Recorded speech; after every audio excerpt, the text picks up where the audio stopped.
novo por aqui? Nós também! O meu nome é Vanessa Del Colli, eu sou intérprete de Libras e é com muita alegria que eu inicio o primeiro podcast do UNIR, Universo de Inclusão e Recursos Acessíveis, que é o setor de inclusão do EAD aqui da Unicesumar. O nosso objetivo aqui é informar e inspirar você que está aí do outro lado. Nós vamos abordar temas relevantes ligados ao universo da inclusão, como a área educacional, corporativa, social e áreas afins. Mas aí você deve estar se perguntando: o que significa inclusão? E acessibilidade? E o que eu posso fazer para incluir de verdade? Calma, nós estamos aqui para te ajudar a tirar todas essas dúvidas e por isso o tema do nosso primeiro episódio do Papo Inclusivo é Desafios e Superações da Comunidade Surda. Então, vamos começar?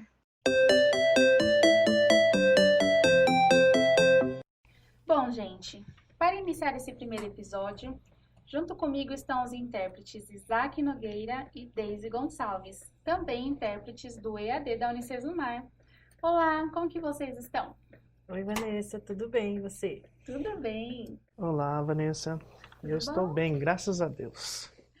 hoje a gente vai romper barreiras, trazendo assuntos que têm tudo a ver com a realidade do nosso universo inclusivo, desafios e superação. Esse tema foi escolhido por nós porque, como intérpretes, a gente está inserido em uma comunidade que vive desafios diariamente, a comunidade surda.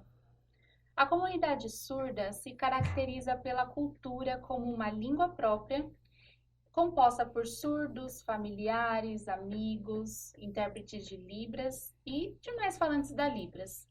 E para situar as pessoas que estão ouvindo agora essa conversa, a gente vai falar um pouco sobre a experiência de uma intérprete junto à comunidade surda. Então eu quero começar esse bate-papo com a Deise. Deise, você pode contar pra gente um pouquinho da sua experiência lidando com os desafios na comunidade surda? Sim, claro, Vanessa. Eu me lembro como se fosse hoje. O primeiro contato que eu tive com um surdo, eu tinha por volta dos 8, 9 anos por aí. E eu não sabia nada sobre cultura surda, até mesmo sobre a própria deficiência auditiva. Então eu conheci uma criança, o nome dela até hoje eu lembro, é Cíntia. E Cília era uma criança super sorridente e tal, só que para mim, como eu não conhecia, ela era uma criança diferente. Ela gritava muito e esperneava muito quando ela queria alguma coisa e falava para a mãe dela, essa só fazia alguns movimentos com alguns sons com a boca, na verdade, né? E depois eu percebi que ela começou a sinalizar com a mãe dela, com a família. E eu achava aquilo muito interessante, só que como eu não conhecia que era uma língua, né? Eu achava que ela tinha uma deficiência mental. Eu, como criança, não sabia sobre o assunto, ninguém explicava nada há um tempo atrás, eu tenho 35 anos hoje. Mas na época, quase 30 anos atrás, imagina se falar sobre surdez, ou acessibilidade, ou cultura surda, era algo muito distante da minha realidade. Eu que nasci numa cidade bem do interior. Isso a gente pode ver que também, ultimamente, hoje, no dia de hoje, também é uma informação bem restrita que poucas pessoas sabem, né, sobre esse assunto. Sim. Então, é, esse foi o meu primeiro contato. Assim, eu pensava que a deficiência auditiva, ela era uma deficiência mental. E depois disso, eu percebi que não, né? Depois eu percebi que ela cresceu, é, se desenvolveu na sociedade, fez faculdade futuramente. Depois é que eu fui saber sobre isso. Mas depois dela, outra pessoa que impactou muito a minha vida foi a Luzia. Porque ela convivia com a minha tia, eu sempre convivi com a minha mãe, minha avó, e também morei muito tempo com a minha tia. E a Luzia sempre ajudava lá. É tipo assim, é como se fosse uma pessoa da família, mas ela era ajudante, vamos dizer assim, né? A gente não chamava ela de empregada, doméstica, nem nada assim. Ela era da família. Só que eu também, mesmo depois de adolescente e já estava na própria faculdade de jornalismo, eu eu tinha muita dificuldade de me comunicar com ela, muita, muita, muita. E eu também não entendia porque algumas vezes ela, quando ela não tinha aquilo que ela queria, ou minha tia falava, você com a própria os próprios sinais caseiros, porque até hoje, na verdade, minha tia não sabe Libras. Minha tia desenvolveu junto com ela uma linguagem caseira para ela poder se comunicar. Uau. Então, E muita gente pensa, né, que os surdos já nascem sabendo Libras e não é verdade. Nós temos sim, muitos surdos que não sabem, né? sim, eles nascem com uma habilidade para sinalizar, né? Porque a sinalização aflora, eles precisam se comunicar.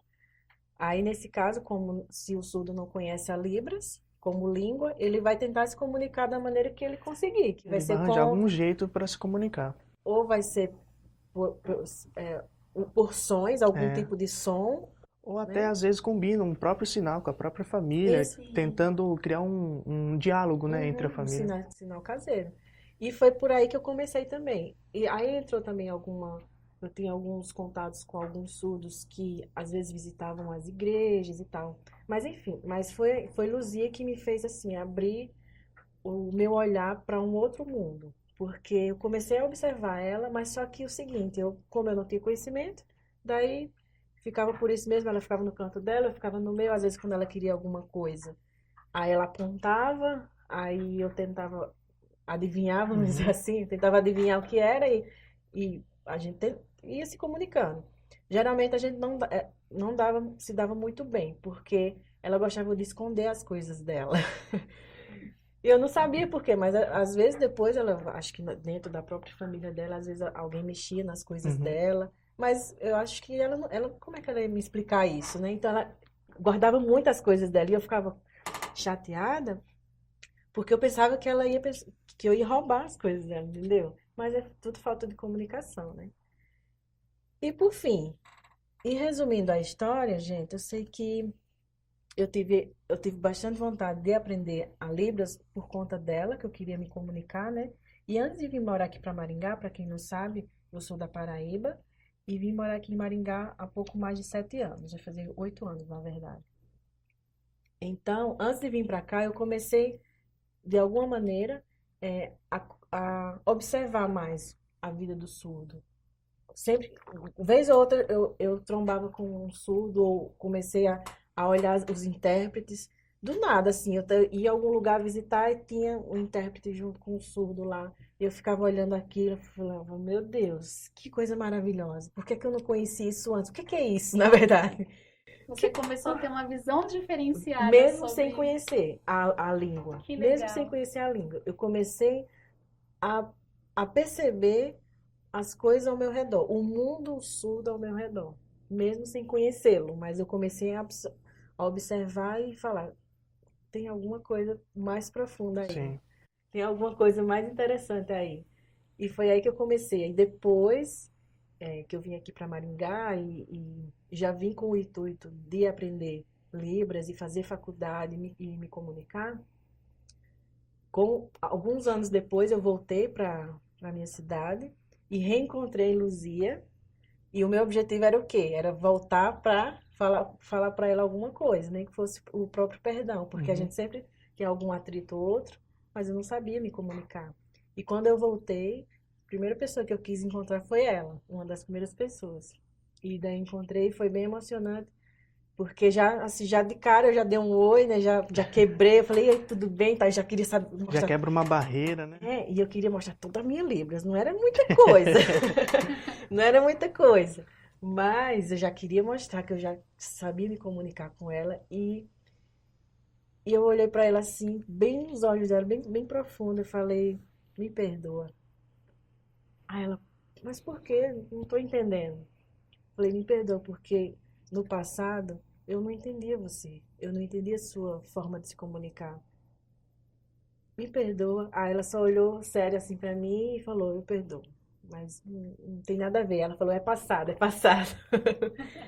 Mas, resumindo, é isso, gente. Hoje em dia eu amo a Libras, a língua de sinais, a comunidade surda como um todo. Eu não sei como seria minha vida hoje sem a cultura surda. Não sei. É incrível, né? Que quem conhece a comunidade surda se apaixona de um jeito que nunca mais quer sair do meio da comunidade Sim. surda. É um Vai contato além da maravilhoso. própria Libras. Exatamente. Porque é muito fácil você achar Libras bonito. Ah, eu quero aprender Libras. Ah, é muito bonito você ir sinalizando. Mas é muito mais que Tem isso. muito mais É por muito trás. mais. Aham. E é isso, Vanessa. E fala um pouquinho da sua formação. Eu sei que você começou a estudar, e aí você fez uma faculdade, não foi? Sim, depois eu já tinha uma graduação em comunicação, mas aí o meu foco era Libras. Então, eu fiz faculdade de Letras Libras, fiz a licenciatura. Hoje em dia eu faço o bacharelado com foco em tradução e interpretação de Libras. E, e é isso. E também ensino em faculdade, dou aula de Libras em algumas instituições. Uau! E, De quem e também queria... faço um trabalho voluntário. Que legal! Para quem queria começar a aprender, agora já dá aula em Libras. Dou aula. Que legal! Uhum. Sua história é Isso. inspiradora, viu? A gente sempre pode aprender com as dificuldades, né? Também foi um desafio para aprender não só a língua, mas também a cultura da comunidade surda, né? Que a gente não imagina do que eles são capazes, né? Isso Muitas é verdade. pessoas colocam na cabeça que eles têm limitações, que eles não são capazes, mas os surdos são capazes de tudo. É só a gente dar a oportunidade e a acessibilidade necessária, né? Na família do Isaac, a gente tem um exemplo disso. Isaac, conta um pouco pra gente sobre a trajetória acadêmica e profissional da sua irmã. Olha, como a Vanessa comentou, a minha irmã ela é surda, ela nasceu surda. É, a gente nasceu numa cidade bem pequenininha de Buritama, mas só que a gente mudou para a cidade de Curitiba. E lá tinha um colégio bilíngue que chama Central. É, foi maravilhoso para ela, porque ali ela estava no meio da comunidade surda, um colégio voltado para Libras. Foi incrível para ela. E como eu também sou surdo de um ouvido, também estudei nessa escola. Então sempre tive em meio a essa comunidade. Só que daí, por questões de problemas de saúde do meu pai, a gente teve que mudar para Piracicaba, é uma cidade em São Paulo. Mas só que ela, o colégio que ela foi estudar, ela estava fazendo o sexto ano, não tinha acessibilidade nenhuma, não tinha nenhuma acessibilidade. O professor ficava de costas para os alunos, porque os surdos, eles, por mais que eles não consigam entender, mas eles tentam ler pelo menos os lábios para poder entender e ir ligando aos pontos, né? Mas infelizmente, nesse sexto ano, ela reprovou.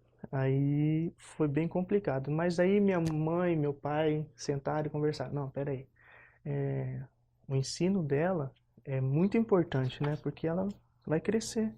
E ela precisa ter essa educação mesmo na escola. E a gente veio e mudamos para Maringá. Mas eu tenho uma pergunta. A sua mãe, os seus pais, eles procuraram acessibilidade para ela, procuraram a direção da escola? Como que funcionou isso? E o que é que eles falavam? É que nessa época a gente estava mais voltado para a questão de saúde do meu pai, que estava muito doente, e a gente acabou meio que focando muito nisso e esquecendo do restante. E a gente ficou só um ano nessa cidade.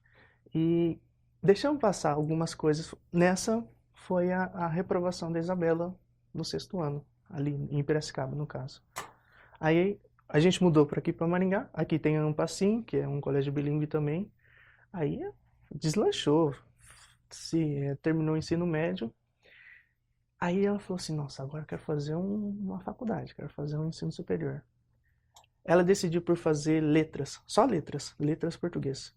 E ela fez o vestibular para poder entrar numa escola, numa faculdade pública. E como a gente sabe que a faculdade pública é meio difícil conseguir os intérpretes, a gente ficou 3 meses. Aí a gente sabendo disso, o que a gente fez? Eu fiz o vestibular, passei e entrei na mesma sala que ela e traduzi durante esses 3 meses para ela. Interpretei, perdão. Durante 3 meses para ela. Até ela conseguir o intérprete. Na hora que ela conseguiu o intérprete, eu saí. só que daí ela não se identificou por curso, cancelou o curso. Nossa, demorou 3 meses para 3 conseguir um meses. intérprete. Olha 3 meses para só. conseguir. Você vê como que é a limitação para conseguir esses intérpretes. Foi a falta de comunicação também, né? É verdade, é porque a comunidade surda ainda é muito marginalizada, né? É sempre deixada de canto, Sim, apesar disso estar mudando. é. Inclusive aqui, na nossa faculdade, na Unicesumar, a gente tem bastante foco na inclusão, Exatamente, né? exatamente. A gente dá bastante atenção porque é necessário, é necessário. E através disso, como vocês ouviram, a Isabela trancou o curso. Isso foi se passando o tempo, ela falou assim, não, preciso voltar. Ela começou a trabalhar numa instituição hospitalar e lá no hospital é incrível, é incrível. Porque o hospital, são poucas empresas que pensam assim. No hospital, eles oferecem acessibilidade, eles pensam na comunidade surda. Então, o que eles fizeram? Eles fizeram um curso para todos os colaboradores e eles tentam se comunicar do jeito deles, mas na Libras tentam se comunicar. Que Ela legal. vendo isso, falou assim, nossa, olha, o hospital está tendo essa visão. Poxa, por que eu não posso fazer uma faculdade, um curso que elenque, né, junto com a minha profissão? No caso, a Isabela, minha irmã. Aí a gente procurou e viemos da Unicesumar, que quando ela veio e aqui eles ofertam o curso que ela quer, que é gestão hospitalar, que no entanto ela está cursando, já está quase terminando. Aí na hora que ela se inscreveu, a instituição ofereceu tudo, praticamente estendeu o tapete para ela poder passar no meio. Tinha intérprete, tinha uma equipe, um suporte que deu apoio, ofertou recursos para ela, recursos como intérprete, provas interpretadas, enfim, um monte de coisa. E ela se sentiu inclusa, se sentiu viva. Porque foi isso uma dessas frases que me causou muito impacto quando ela falou: sabe o que eu estou me sentindo? Eu estou me sentindo viva. Eu falei assim, mas por quê? Porque no trabalho eles oferecem esse curso, a Libras para os colaboradores, todo mundo tenta se comunicar. Eu vou para a área da educação, a faculdade pensa em mim. A minha irmã comentando, eu estou me sentindo viva. Aquilo lá para mim Uau. foi maravilhoso. Está terminando a faculdade, está trabalhando e muito bem, tirou carteira, anda para cima e para baixo de carro dela, anda sozinha para cima e para baixo. Um exemplo de Totalmente superação. independente, como qualquer pessoa tem o direito de ser. Exatamente. A gente sabe, e você que nos ouve também precisa saber, que é um dever de todos nós garantir o direito total às pessoas com deficiência. E esse é o papel realizado pelo setor Unir da Unicesumar. Não importa o curso ou a distância. Se você tem alguma necessidade educacional específica ou conhece alguém que quer muito realizar o sonho de ter um diploma na melhor educação à distância do país, faz toda a diferença ser EAD Unicesumar. A nossa equipe está pronta para o atendimento inclusivo, acessível e humanizado. Eu agradeço a presença da Deise e do Isaac. Obrigada pelas contribuições de vocês. Por hoje nós ficamos por aqui. Até mais!